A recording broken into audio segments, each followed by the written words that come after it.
seorang ibu, kisah nyata di Saudi. Ini di Riyadh ini sudah masyhur ceritanya nih. Antara seorang ibu dengan seorang TKW dari Indonesia.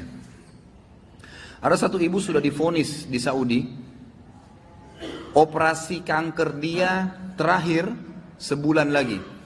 Kalau tidak berhasil, dianggap sudah mati dari sisi medis. Ini keberhasilannya kecil sekali, 10%, 90% mati orang ini. Sebulan lagi menurut ilmu medis.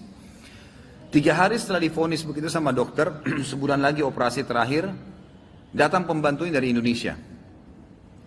Seminggu pembantu itu kerja, bagus sekali kerjanya. Masya Allah bersihin rumah, masak segala. Tuan rumahnya ini senang. Tapi selama dia kerja seminggu, ada satu perilaku TKW ini, pembantu ini, yang selalu membuat tuannya mau nanya sama dia tapi nggak enak.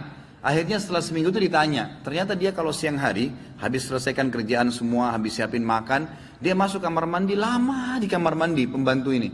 Nggak tahu buat apa gitu. Pas dia keluar dari kamar mandi, setelah seminggu ditanya sama majikannya, maaf saya mau tanya, kenapa kamu ini setiap masuk kamar mandi, lama, ngapain gitu kan. Langsung nangis tiba-tiba TKW itu menangis, pembantu itu menangis. Dia tanya kenapa kamu nangis? Dia bilang ceritanya begini sebenarnya.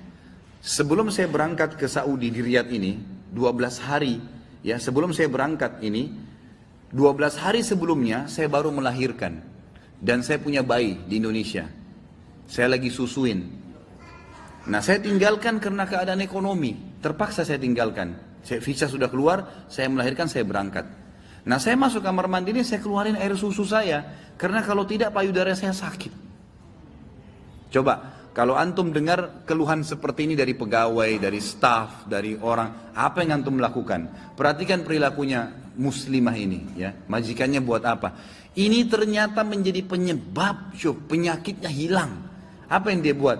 Dia bilang, baiklah. Sambil dia nangis, dia dengar ceritanya, dia bilang, baiklah. Dia masuk, gajinya itu 800 real per bulan. Tuannya ini, kebetulan punya duit di rumahnya, diambil dikali 24 bulan, 2 tahun.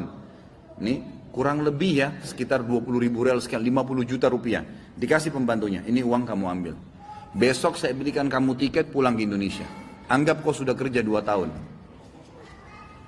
Pembantunya bilang, nggak apa-apa. Dia bilang, nggak apa-apa. Anak kau lebih penting daripada saya. Urus anakmu, nggak apa-apa. Terus kata pembantunya, baiklah kalau begitu terima kasih. Kata tuannya, kalau memang majikannya bilang, kalau seandainya 2 tahun kemudian habis nyusuin kamu terfikir kembali, ini nomor HP saya, dikasih, pulanglah. Pembantu kita sudah selesai nih, TKW sudah pulang Indonesia. Kita sekarang berhubungan dengan kisah ibu ini. Apa kata dia? Semenjak pembantu itu berangkat, mulai hari itu setiap hari saya menangis. Menangisnya bukan karena sedih penyakit saya merasa terharu, susah menggambarkannya, terharu betul dan bersyukur kepada Allah, bagaimana Allah membukakan pintu itu buat saya. Saya selalu bersyukur terus sama Allah karena saya bisa memberikan, terfikir untuk kasih gaji 2 tahun. Mungkin kalau terjadi pada kita bilang, baiklah kamu pulang aja minimal. Pernah gak untuk terfikir kasih gajinya lengkap semua? Gitu kan? Dia bilang, saya terharu kenapa saya bisa lakukan itu. Dan saya selalu bersyukur sama Allah, saya bisa lakukan sementara memang ini ada vonis mati dekat lagi secara medis gitu kan. Dia bilang, tiap hari saya menangis. Dan setiap kali saya menangis, saya merasa ada satu kepuasan dan keadaan saya lebih baik. Ringkas cerita, tiba masa operasi, ditelepon rumah sakit, disiapin semuanya alat operasi. Ini sudah jelas akan menemui ajal kalau secara medis. Tiba di rumah sakit, dicek sebelum operasi, dokternya duduk setelah cek di kursi lalu bertanya, kamu berobat kemana sebulan ini? Kata ibunya, saya nggak berobat kemana-mana. Kamu tahu nggak, kanker kamu nggak ada. Sedikit pun nggak ada, akarnya nggak ada, sembuh total. Nggak ada, nggak mungkin terjadi secara medis. Ibu itu tersenyum lalu mengatakan, kalau betul apa yang dokter ucapkan, itu karena sedekah saya. Diceritain sama dia ceritanya, begini. Dokternya jadi nangis, dokternya bilang apa? Subhanallah, yang telah membukakan mata hati saya, ternyata yang menyembuhkan bukan obat sama dokter. Tapi siapa? Allah subhanahu wa ta'ala. Ambil pelajaran ikhwas sekalian. Ternyata amal-amal soleh itu bisa membuat kita keluar dari masalah.